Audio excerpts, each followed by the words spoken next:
Model দুটি। Catalan রাজ্য বার্সেলোনায় এবারের মোবাইল ওয়ার্ল্ড কংগ্রেসে নতুন এ দুটি স্মার্টফোন অবমুক্ত করে কোরিয়ান জায়ান্ট স্যামসাং। পানি প্রতিরোধক এবং মোবাইল স্টোরেজ বাড়ানোর ক্ষমতা নতুন মডেল দুটিতে যুক্ত রয়েছে।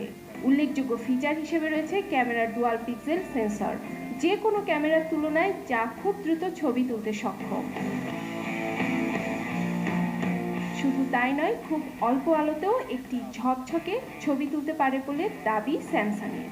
বাড়ানো হয়েছে ব্যবহৃত ব্যাটারির কর্মক্ষমতা। যারা গেম খেলতে ভালোবাসে তাদের জন্য যোগ করা হয়েছে কিছু নতুন ফিচার। অবশ্য ফোন দুটির বেশিরভাগ ফিচার এক হলেও পর্দায় রয়েছে ভিন্নতা। S7 এর পর্দা 5.1 ইঞ্চি এবং S7 এর পর্দা 5.5 ইঞ্চি।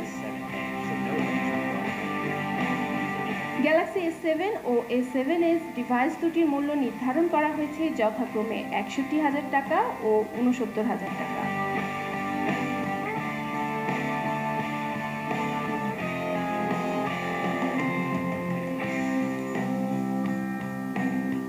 ফোন দুটির সঙ্গে গিয়ার ভার্চুয়াল রিয়েলিটি ফ্রি দেওয়া হচ্ছে। আগামী মাস থেকে বাজারে কিনতে পারা যাবে স্মার্টফোন দুটি। আধুনিক ব্যবসার যাবতীয় কাজে ব্যবহার উপযোগী ডিভাইস মেকবুক নিয়ে এসেছে হুয়াওয়ে।